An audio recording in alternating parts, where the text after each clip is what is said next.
मेहता से भी आपकी बात करा दी कि अपलोड करने के लिए क्या तरीका है, कैसे कैसे डाला जाएगा, जहां मेरा कैसेट लगा हुआ है उन्होंने सारा तरीका इनको बता दिया है।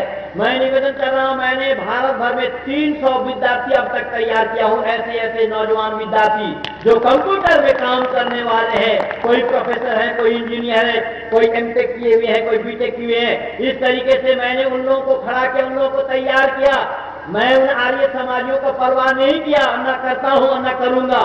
मैंने अपने सिद्धांत के अनुसार सिद्धांतों का प्रचार, ऋषि व देव दयानंद के उद्देश्यों का प्रचार करने के लिए मैं प्रतिज्ञाबद्ध हूं। मैं जीवन दिया हूं इसी काम के लिए। मैं अपने 2 बेटों का भी जीवन सौंप रखता हूं इसी काम के लिए आर्य विरदल में। इसीलिए बंधुओं याद रखना, जो काम सार्वजनिक सभा का था वो काम मैं अपने इंटरनेट के माध्यम से, जो 14वीं का चांद, जो दुर्लभ पुस्तक है, जो पुस्तक सत्य प्रकाश के जवाब में मौलाना सनाउल्लाह ने लिखा था, हक प्रकाश, उस हक प्रकाश का जवाब पंडित चमुपति एमए ने 14वीं के चांद नामी पुस्तक को लिख करके दिया है। इस्लाम वालों की तरफ से आज तक कोई जवाब नहीं आया। कयामत तक ये जवाब नहीं दे सकते। वो दोनों 14वीं की यानी उर्दू और हिंदी दोनों को ही मैंने इंटरनेट पर लगा रखा है। इंटरनेट के माध्यम से 14वीं का चांद नामी पुस्तक का मैं प्रचार कर रहा हूँ। हमारे 300 विद्यार्थी लगे हुए, जिस भाई को देखना होगा मेरे इंटरनेट पे देख लेना। मैं निवेदन कर रहा हूं कि ये सारा काम ऋषि मिशन के लिए हो रहा है, ये सारा काम वैदिक सिद्धांत के प्रचार के लिए हो रहा है। यहाँ कोई पद गौरवता वाली बात नहीं है। मैं सार्वजनिक सभा का प्रधान बनना नहीं चाहता, मैं प्रांतीय सभा का प्रधान बनना नहीं चाहता, मैं छोटा सा आर्य समाज का मेंबर भी नहीं हूँ। और मेंबर मैं इसलिए नहीं हूँ, कुछ दिन मैं मेंबर बना था एक समाज में, लेकिन वहां से मैंने मेंबरशिप को खत्म इसलिए किया। हमें कहा गया कि पंडित जी इस बार आप प्रचार मंत्री बन जाइए। मैंने कहा अरे मैं राष्ट्रीय स्तर का वक्ता हूं, मैं प्रचार मंत्री बनूं, तो मुझ में लोभ हुआ। मैंने सोचा कि प्रचार मंत्री के बजाय समाज का मंत्री हमें बनना चाहिए। फिर मैं अपने आप को समझाया कि बेटा अब तू लोभी बन रहा है, हट जल्दी यहाँ से। अब प्रचार मंत्री तू बनाया जा रहा है, अब तू मंत्री के लिए सोच रहा है, तू फिर कहेगा कि हमें प्रांतीय सभा में जाना चाहिए, तू फिर बोलेगा हमें सार्वदेशिक में जाना चाहिए, जल्दी हट यहाँ से। मैं त्याग पत्र दिया, मैं उस मेंबरशिप को खत्म करा दिया। आलिपुर आर्य समाज का, राशि के समाज का मैं सदस्य रहा। तो बंधु मैं निवेदन कर रहा हूं, ये सारा काम निष्काम भाव से किया जा रहा है, लेकिन आज आर्य समाज का अधिकारी सब कुर्सी के लिए काम कर रहे हैं, सभा को बेच खा रहे हैं, सार्वदेशिक को भी बेच दिया। इस 4 वर्षों के अंदर में 1 करोड़ से ज्यादा पैसा अग्निवेश नामी चिड़िया ने खाया है। मैं क्या बताऊं आप लोगों को, जिसको मैं केस को हैंडल किया हूं, इसलिए भली भांति मैं जानता हूं कहां कहां क्या हुआ है। सुनामी लहर का 35 लाख रुपया जमा था, उस 35 लाख नाला के बच्चे ने उड़ाया।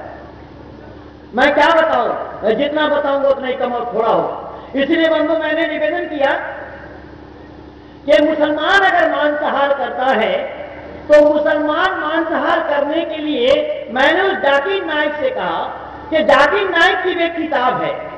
जाकिर नाइक लिख रहे हैं कि हम लोग मांसाहार इसलिए करते हैं कि गौ शांति प्रिय पशु है। क्या बोला उसने? गौ शांति प्रिय पशु है, इसलिए हम लोग शांति प्रिय बनना चाहते हैं। तो उसके जवाब में मैंने इंटरनेट पे डाला कि गौ शांति प्रिय पशु है, अब तक आप मांस खाते आ रहे हैं, अब तक शांति प्रिय नहीं बन पाए, तो कुछ दिन बदल करके देख लीजिए। कुछ दिन बदल करके देख लीजिए, वो भी उधम नहीं बचाता जो अल्लाह ने कुरान में वद्दमा वाला हमल खिंजीर लिखा है। भले ही आप नाम न लें, लेकिन अल्लाह ने तो साफ लिखा है। कल मैं बोला भी था, मैंने निवेदन किया कि इंटरनेट के माध्यम से मैंने सबको निरुत्तर कर रखा है, आज तक कोई जवाब नहीं दे पाया। और जवाब कयामत तक मैं समझ छोड़ रखा हूं, कयामत तक मैं समझ गया हूं कि हो सके तो कयामत से पहले पहले जवाब दे देना। और कयामत से पहले जवाब क्या देंगे, ये कई जन्मों में भी जवाब नहीं दे पाएंगे। ऋषि दयानंद ने वो जो प्रमाण दिया वो सारा अकाट्य प्रमाण है, उस प्रमाण को काटने के लिए किसी के पास कोई गुंजाइश नहीं है। तो मैंने निवेदन किया कि इस सच्चाई का उजागर केवल ऋषि ने किया है, पर जो लोग ये कहते हैं कि हमें गाय खाना है, अभी कल मैं बताया भी था कि 28 नवंबर आने वाला दिन बकरीद वाला दिन आ रहा है। उस दिन में कुर्बानी लोग करेंगे और कुर्बानी किया जाएगा अल्लाह के नाम से, किस अल्लाह के नाम से, जिस अल्लाह के लिए कहा जाता है कि अल्लाह रहम करने वाला मेहरबान है। अल्हम्दुलिल्लाह रब्बिल आलमीन, और रहमान रहीम बताया जा रहा है कुरान के अंदर में। सूरह फातिहा की दूसरी आयत में अल्लाह ने बताया कि वो रहम करने वाला मेहरबान है। और बंधु मैं निवेदन कर रहा हूं, अल्लाह अगर रहम करने वाला होगा, अल्लाह अगर रहम करने वाला होता तो उन पशुओं पर भी रहम करता जिन पशुओं के गले में छुरी चलाया जा रहा है। क्या उसको बुद्धि लग रही जो ऐसा ऐसा चला रहे? पर कुरान में अल्लाह ने 4 चीजों को खाना हराम करार दिया है। 4 चीज खाना हराम है मुसलमानों के लिए, इस्लाम वालों के लिए। सूरह बकरा में अल्लाह ने जिक्र फरमाया, इन्नमा हर्रम अलैकुमुल मैतत वद्दमा वलहमल खिंज़ीर वमा उहिल्ल बिही लिगैरिल्लाह फमन इत्तुर्रा गैर बागिन वला आदिन फला इस्मा अलैहि इन्नल्लाह गफूरुर रहीम।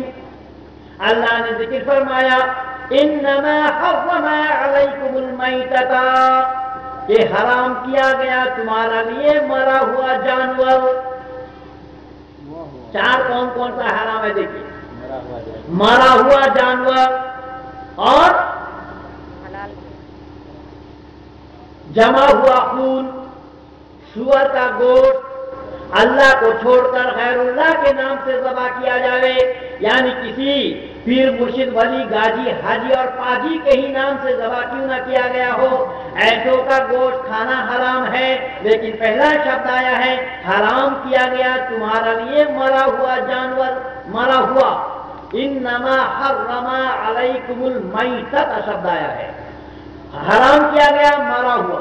अब मरा का परिभाषा क्या है? आप सारे पढ़े लिखे लोग बैठे, मरा का डेफिनेशन क्या है? मर गया हो, नहीं, मर गया होगा क्या मतलब? वो हमारे पीछे से एक सज्जन ने कहा जिसके अंदर से प्राण निकल गया हो वो क्या है? आनंद लीजिएगा जरा, लुत्फ उठाना कि जिसमें प्राण न हो वो मरा है। हमने यहां से एक मुर्गा को छोड़ा, सड़क के ऊपर आपके राजमार्ग में ही आ गया। अंदाजा लगाइए, आप तो प्रधानमंत्री सड़क योजना के माध्यम से आपके सड़कें भी चौड़ी हो गई, लंबी हो गई। तो मुर्गा आ गया, किसी गाड़ी के पहिए के नीचे मुर्गा आ गया, उसके अंदर से आत्मा निकल गई, वो मुर्गा क्या है? आपके पड़ोस में ही नदी है, नदी में मुर्गा बह गया, उसके अंदर से आत्मा निकल गई, वो मुर्गा क्या है? और रेल के पटरी के नीचे मुर्गा आ गया, उसके अंदर से आत्मा निकल चुकी, वो मुर्गा क्या है? किसी ने पेट में छुरी भोंक दिया, उसके अंदर से आत्मा निकल गई, वो मुर्गा क्या है?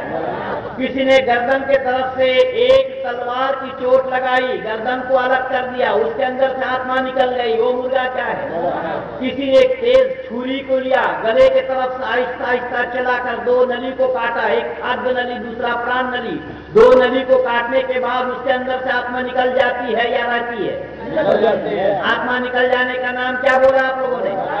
तो आत्मा निकल जाने का नाम अगर मरा है तो कौन कहता है कि हम हलाल खाते हैं? तुम हराम ही होगा, हर हालात में हलाल होगा ही नहीं।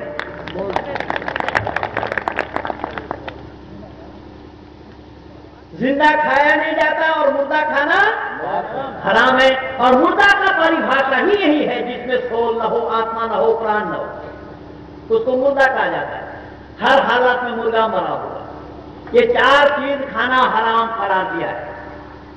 इसलिए चारों चीजों को खाना हराम करार दिया है। तो जब मरा हुआ खाना हराम है, आप खाते कब है? कि जिंदा अवस्था में तो खाया जाता नहीं, काट करके खाना पड़ेगा। तो काटेंगे तब भी तो उसके अंदर से आत्मा निकल जाएगी या रहेगी उसमें आत्मा? निकल जाएगी। तो आत्मा निकल जाने का नाम क्या होगा? मरा हुआ। जब आत्मा निकल जाने का नाम मरा है तो फिर हलाल कैसे हुआ? हलाल हुआ कैसे? तो ये कहते हैं कि नहीं, हम वहां जमा हुआ खून एक साथ काटेंगे, एक बार चोट लगा करके गर्दन को अलग कर देंगे तो खून जम जाएगा, इसीलिए हराम होगा। इसीलिए हम आहिस्ता आहिस्ता गला को काटते हैं, आहिस्ता आहिस्ता गला को काटते हैं। खाद्य नली और प्राण नली, 2 नली को काटने से क्या होता है कि खून आहिस्ता आहिस्ता सारा निकल जाता है। तो सारा खून निकल जाने से हलाल हो जाता है। अरे हलाल और हराम का तो बाद में लेंगे हम, पहले मुर्दा और जिंदा का परिभाषा कर लो।